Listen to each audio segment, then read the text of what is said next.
राधे राधे। आइए हम महाराज जी की कथा सुनते हैं। कितनी अच्छी कथा। जिनसे सभी मनोकामनाएं पूरी होती हैं। हम आज के प्रवचन में जानेंगे कि तुलसी माता को जल देते वक्त कौन से शब्द बोलने चाहिए। किसी समय की बात है, भगवान विष्णु विश्राम कर रहे थे, तभी देवी लक्ष्मी वहां आई और भगवान विष्णु से तुलसी माता को जल देने के महत्व के बारे में पूछा। भगवान विष्णु ने उन्हें तुलसी माता को जल देने के महत्व को विस्तार से बताया। तब देवी लक्ष्मी ने कहा, हे स्वामी, आपने मुझे तुलसी माता के महत्व के बारे में बताया, लेकिन अब मैं ये जानना चाहती हूँ कि तुलसी माता को जल कैसे देना चाहिए, उनकी सेवा की सबसे श्रेष्ठ विधि क्या है और जल देते समय कौन सा मंत्र बोलना चाहिए। भगवान विष्णु ने उत्तर दिया, प्रिया देवी, जैसा कि मैंने तुम्हें तुलसी माता के महत्व के बारे में बताया, उसी प्रकार तुलसी माता को जल देते समय बोला जाने वाला मंत्र भी बहुत महत्वपूर्ण है। ये मंत्र 3 शब्दों का है, लेकिन इसका प्रभाव अत्यंत शुभ और कल्याणकारी है। जो भी रोज तुलसी माता को जल देते समय इन 3 शब्दों का उच्चारण करेगा, उसके घर में मां लक्ष्मी का वास होगा, उसकी दरिद्रता समाप्त हो जाएगी और उसे अपार धन धान्य की प्राप्ति होगी। मंत्र के महत्व को बताते हुए भगवान विष्णु ने कहा, इस मंत्र का महत्व सुनने से ही मनुष्य के सभी पाप नष्ट हो जाते, उसे हजारों वर्षों तक तुलसी माता को जल देने के पुण्य का फल मिलता है। फिर भगवान विष्णु ने देवी लक्ष्मी को एक कथा सुनाई। उन्होंने कहा, दक्षिण दिशा में यम नगरी नामक एक नगर था, जहां रमेश नामक एक ब्राह्मण रहता था। वह अत्यंत पापी और गलत कामों में लिप्त व्यक्ति था। जन्म से ब्राह्मण होते हुए भी वह धार्मिक कार्यों से दूर रहता था। न वह पूजा करता, न ध्यान, न जप और न ही किसी का सत्कार करता। वह मदिरापान और मांसाहार भी करता था और हमेशा अनैतिक कार्यों में व्यस्त रहता था। और वह ब्राह्मण दिन में खेत में काम करके पत्ते बेचकर अपनी जीविका चलाता था और रात में वेश्याओं के पास जाता था। इस प्रकार उसने अनेक वर्षों तक अपना जीवन इसी पापपूर्ण तरीके से बिताया।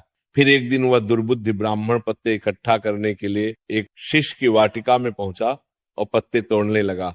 तभी एक काले सर्प ने, जो काल के रूप में वहां उपस्थित था, उसे काट लिया। उसी समय उसकी मृत्यु हो गई। उसकी मृत्यु के तुरंत बाद यमराज के दूत वहां प्रकट हुए और उसकी आत्मा को लेने के लिए आए। वे उसे यमलोक ले जाने लगे। मार्ग में वह ब्राह्मण यमदूतों के सामने रोने और विलाप करने लगा। उसने कहा, हे दूतों, मुझे कहां ले जा रहे हो? मुझे छोड़ दो, मेरे प्राण बचा लो। लेकिन यमदूत बोले, अरे पापी ब्राह्मण, तेरे दुष्कर्मों के कारण तुझे यह दंड मिला है। अब यमराज तुझे घोर नरक में डालेंगे। यमलोक पहुंचने पर चित्रगुप्त ने उस ब्राह्मण का पूरा लेखा जोखा प्रस्तुत किया। उन्होंने कहा, हे धर्मराज, इस ब्राह्मण ने अपने पूरे जीवन में केवल पाप किए हैं, इसने कभी कोई पुण्य कार्य नहीं किया। धर्मराज ने दूतों से कहा, हे दूतों, इस घोर पापी ब्राह्मण को नरक में डाल दो, इसे अपने कर्मों का फल भोगना होगा। यमदूत उसे ब्राह्मण को नरक में ले गए और उसे भयंकर अग्नि में धकेल दिया। वह कई वर्षों तक नरक की यातनाएं सहता रहा। इसके बाद उसे अगले जन्म में बैल के रूप में जन्म मिला। बैल का शरीर पाकर उसने भारी बोझ उठाने का कार्य किया। उसका मालिक उससे दिन रात काम करवाता था। जब उसकी शक्ति समाप्त होने लगी तो मालिक ने उसे एक लंगड़े आदमी को बेच दिया। वह लंगड़ा आदमी उस बैल का उपयोग अपने बोझ उठाने के लिए करता था। बैल ने 8 वर्षों तक उसकी सेवा की। फिर एक दिन वह बैल लंगड़े आदमी को लेकर एक ऊंचे पर्वत पर चढ़ा। अधिक परिश्रम और थकान के कारण वह बैल मूर्छित तो होकर गिर पड़ा और अंतिम सांसें लेने लगा। वहां खड़े लोगों को उस बैल पर दया आ गई। उन्होंने उसके मुख में पानी डालने का प्रयास किया। उसी वे में एक पुण्यात्मा व्यक्ति भी था। उसने अपने पुण्य का थोड़ा भाग उस बैल को दे दिया। इसे देखकर अन्य लोगों ने भी अपने अपने पुण्य उसे देना शुरू कर दिया। उसी वे में एक वेश्या भी खड़ी थी। सभी अपना पुण्य उस बैल को देकर उसका उद्धार करने का प्रयास कर रहे थे। ये देखकर उस वेश्या ने भी अपना पुण्य उस बैल को दे दिया। कुछ देर बाद उस बैल की मृत्यु हो गई। फिर उस स्थान पर यमदूत आए और उस बैल के शरीर से उस ब्राह्मण की आत्मा को निकालकर यमलोक ले गए। यमलोक पहुंचने पर उसे यमदेव के सामने प्रस्तुत किया गया। चित्रगुप्त ने जब उसका लेखा जोखा देखा तो वे चकित रह गए। वेश्या के द्वारा दिए गए पुण्य के कारण उसके सभी जन्मों के पाप नष्ट हो चुके थे। यमदेव ने कहा, हे ब्राह्मण, उस वेश्या ने तुझे अपना पुण्य देकर तुझ पर बड़ा उपकार किया है। उसी के पुण्य के प्रभाव से तुम्हारे सभी पाप नष्ट हो गए हैं, इसलिए अब तुम्हें फिर से मनुष्य जन्म प्राप्त होगा। इस प्रकार वह ब्राह्मण पृथ्वी पर एक उत्तम ब्राह्मण कुल में जन्म लेता है। उस महापुण्य के प्रभाव से उसे अपने पूर्व जन्म की सारी बातें याद आने लगती हैं। जब वह बड़ा होता है तो उसे ध्यान आता है कि पिछले जन्म में जब वह बैल था तब एक वेश्या ने उसे अपना पुण्य दिया था। उसके मन में उस वेश्या के बारे में जानने की उत्सुकता जागती है। वह वेश्या का पता लगाकर उसके नगर में पहुंचता है। वहां वह वेश्या जो अब बूढ़ी हो चुकी थी उसे मिल जाती है। वह ब्राह्मण उसके सामने जाकर बार बार प्रणाम करता है और धन्यवाद देने लगता है। वेश्या उससे पूछती है, हे ब्राह्मण श्रेष्ठ, आप कौन हैं और किस कारण मुझे धन्यवाद दे रहे हैं? मैंने आपका कौन सा कार्य किया है जिसके लिए आप मुझे नमस्कार कर रहे हैं? तब ब्राह्मण कहता है, हे मां, मैं वही बैल हूं जिसे तुमने अपना पुण्य देकर जीवन दान दिया था। अपने पाप कर्मों के कारण मुझे पिछले जन्म में बैल बनना पड़ा। उस पर्वत पर जब मैं अंतिम सांसें ले रहा था तब तुमने अपना पुण्य मुझे दे दिया था। उसी पुण्य के प्रभाव से ही आज मुझे फिर से मनुष्य जन्म मिला है और अपने पूर्व जन्म की सारी बातें याद हैं।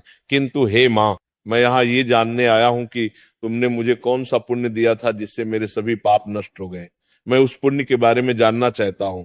तब वेश्या ने कहा, हे ब्राह्मण श्रेष्ठ, मैंने तो अपने जीवन में कोई पुण्य का कार्य नहीं किया है, पर मेरे घर में एक तोता है जो पिंजरे में रहकर हमेशा कुछ बोलता रहता है, जिसे सुनकर मेरा अंतःकरण पवित्र हो गया। वही मंत्र मैंने आपको पुण्य स्वरूप दान किया। फिर वह वैश्य और ब्राह्मण उस तोते के पास गए और उससे पूछने लगे, हे शुक, तुम कौन सा मंत्र बोलते हो जिससे हमारे जीवन का उद्धार हुआ? ये मंत्र तुम्हें किसने सिखाया और इसका क्या अर्थ है? तब उस तोते ने अपने पूर्व जन्म का वृतांत सुनाना शुरू किया। वह बोला, हे ब्राह्मण श्रेष्ठ, पिछले जन्म में मैं एक ब्राह्मण था। मुझे अपने ज्ञान का बहुत घमंड था। मैंने कभी गुरुजनों का सम्मान नहीं किया बल्कि उनका बार बार अपमान किया। अपने अहंकार के कारण मेरा स्वभाव क्रोधी और द्वेषपूर्ण हो गया। मैं सभी को तुच्छ समझने लगा और विद्वानों का भी अपमान करता था। कालांतर में मेरी मृत्यु हो गई और मुझे यमलोक ले जाया गया। पूज्य व्यक्तियों और गुरुजनों का अपमान करने के कारण मुझे तोते के कुल में जन्म लेना पड़ा। तोते के रूप में जन्म लेने के बाद छोटी अवस्था में ही मेरे माता पिता का साथ छूट गया। मैं अकेला पेड़ की डाल पर बैठकर रो रहा था। तभी कुछ मुनि उस मार्ग से जा रहे थे। उन्होंने मेरी दयनीय स्थिति देखी और मुझे अपने आश्रम ले आए। आश्रम में उन मुनियों ने मुझे एक सुंदर पिंजरे में रखा और मेरी देखभाल की। वे मुझे प्रतिदिन भोजन कराते और मुझसे स्नेह करते थे। उस आश्रम में वे, उनकी पत्नियां और बच्चे प्रतिदिन तुलसी के पौधे को जल अर्पित करते और एक मंत्र का जाप करते थे। उनके मुख से बार बार मंत्र सुनकर मैंने उसे याद कर लिया। तब से मैं उसी मंत्र का जप करता हूं। इस मंत्र के प्रभाव से मेरे जीवन में सकारात्मक बदलाव आने लगे। मुझे अपने कर्मों का पश्चाताप हुआ और मेरी मृत्यु भी टल गई। मेरी आयु 100 वर्ष हो गई और इतने वर्षों तक मैं जीवित रहा। एक दिन रात के समय एक चोर उस आश्रम में आया और मुझे वहां से चुरा लिया। बाद में इस वेश्या ने उस चोर से मुझे खरीद लिया। वेश्या के घर आने के बाद भी मैं वही मंत्र बोलता रहा। इस मंत्र को सुनकर इस वेश्या का अंतःकरण पवित्र हो गया। उसने अपना पुराना जीवन छोड़कर भगवान विष्णु की भक्ति करनी शुरू कर दी। हे ब्राह्मण देव, इसी मंत्र के प्रभाव से मेरे और उस वेश्या के सभी पाप नष्ट हो गए। यही मंत्र आपको भी पाप मुक्त कर चुका है। इस प्रकार तोते ने उस ब्राह्मण और वेश्या को पूरा वृतांत सुना दिया। ये सुनकर ब्राह्मण और वेश्या दोनों बहुत प्रसन्न हुए। उन्होंने तय किया कि अब वे प्रतिदिन तुलसी मां को जल अर्पित करेंगे और उस मंत्र का जप करेंगे। कुछ समय बाद उस ब्राह्मण, वैश्या और तोते ने मंत्र के प्रभाव से दिव्य विमान में बैठकर विष्णु लोक की यात्रा की। भगवान विष्णु ने देवी लक्ष्मी से कहा, हे देवी, देखा आपने, केवल तुलसी मां के मंत्र के प्रभाव से उस तोते, वेश्या और ब्राह्मण के सभी पाप नष्ट हो गए। इसीलिए हर व्यक्ति को प्रतिदिन तुलसी मां को जल अर्पित करते हुए इस मंत्र का जाप अवश्य करना चाहिए। वह मंत्र इस प्रकार है, ओम वृंदावनी स्वाहा, ओम वृंदावनी स्वाहा। जो स्त्री प्रतिदिन तुलसी माँ के साथ माने इस मंत्र का उच्चारण करेगी वह सौभाग्यशाली बनेगी। जो पुरुष इसका जप करेगा उसे अक्षय धन की प्राप्ति होगी। जिस घर में प्रतिदिन तुलसी माँ की पूजा होगी वहां लक्ष्मी जी का सदा वास रहेगा।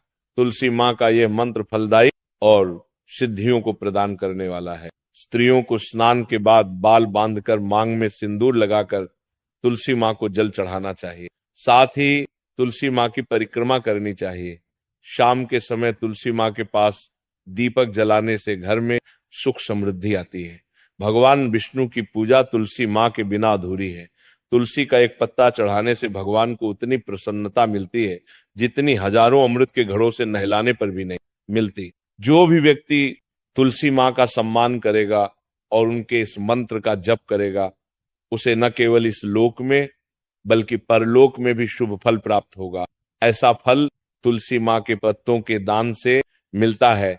जो मृत्यु के समय अपने मुख में तुलसी के पत्तों का जल ग्रहण करता है ऐसा व्यक्ति अपने सभी पापों से मुक्त होकर भगवान विष्णु के धाम जाता है।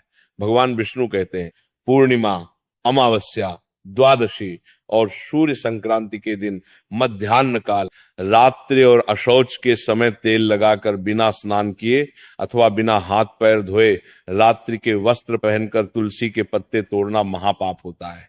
श्राद्ध, व्रत, दान, प्रतिष्ठा और देव पूजा के लिए तोड़े गए तुलसी के पत्ते 3 रात तक पवित्र रहते हैं। तुलसी के पत्तों को बिना नष्ट किए उसके अग्रभाग को तोड़ना चाहिए। तुलसी की मंजरी जो सभी फूलों से श्रेष्ठ मानी जाती है उसे तोड़ते समय पत्तियों का होना आवश्यक है। पौधे को बिना हिलाए केवल अग्रभाग को तोड़ना चाहिए ताकि पूजा का फल और बढ़। तुलसी के पत्तों को कभी नाखून से नहीं तोड़ना चाहिए क्योंकि इससे पाप लगता है। रात्रि के समय तुलसी के पौधे को छूना या उसके पत्ते तोड़ना अशुभ माना जाता है क्योंकि रात्रि में वह निद्रा अवस्था में होती है। गुरुवार को तुलसी के पौधे में थोड़ा कच्चा दूध अर्पित करें और इस दौरान ओम नमो भगवते वासुदेवाय नमः मंत्र का जप करें। तुलसी के पौधे के पास शालिग्राम रखें और तिल चढ़ाएं। शालिग्राम पर तुलसी के पत्ते रखकर चंदन का तिलक करें। अगर कोई महिला मासिक धर्म में है तो तुलसी की पूजा से बचें क्योंकि इस समय तुलसी को छूना पाप होता है जिससे महिला की दुर्गति हो सकती है। इस प्रकार भगवान विष्णु ने देवी लक्ष्मी को तुलसी के जल देने के मंत्र का महत्व बताया और आप भी हर रोज ऐसे ही हमारे प्रवचन सुनने के लिए चैनल को सब्सक्राइब करें। बोलो राधे राधे।